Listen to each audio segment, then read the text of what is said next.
If you've ever wondered what the millionaires invest in to make money while they sleep, watch this video. I went from $40,000 in debt to a millionaire at 30, and today I am sharing 3 simple options you can use to start building your wealth like a rich person in a couple of minutes. Option number 1, now this is going to be the most complicated one, but it's actually so simple, it's going to blow your mind. You're going to be like, if this is the hardest one, then how have I not even been doing this? It is something called a 3-fund portfolio. Basically what you're looking to do when you invest like a millionaire is to diversify, not put all your eggs in one basket. Because as much as millionaires like to make money, they also love not to lose it. Diversification is one of the tools you're going to use to help you safeguard your investments. So instead of going out and buying a single stock and hoping that one company does well so that you can make money, instead you're going to buy something called an index fund. Well, actually 3 of them. And the best part about index funds is they're super low cost, which means you get to keep more money in your pocket because good investors pay attention to fees. That's why good investors avoid things like mutual funds. For this strategy, you would buy a US total market ETF or index fund,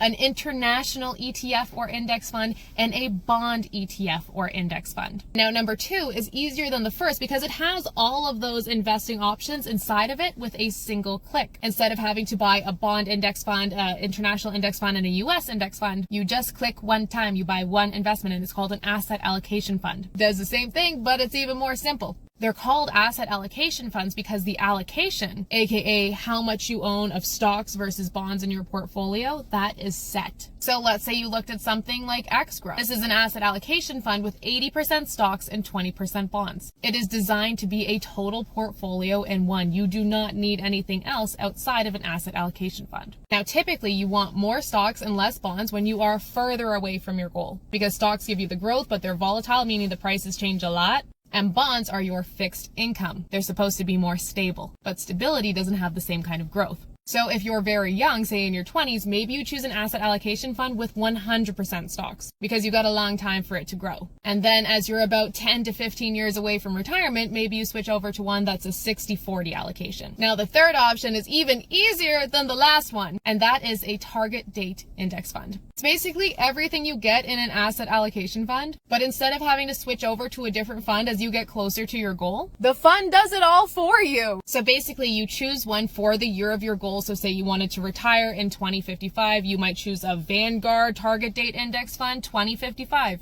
You buy that, you set up your automatic contributions to your account and the fund, and then you sit back and it literally does everything for you. Now, this is obviously just scratching the surface. You need to understand market cycles and psychology because even if you have the right investments, it's still possible for you to lose money if you don't actually understand what you're doing. So the next best step for you, if you want to continue learning, take my free investing masterclass. It's incredible. Grab your spot on our website under freebies.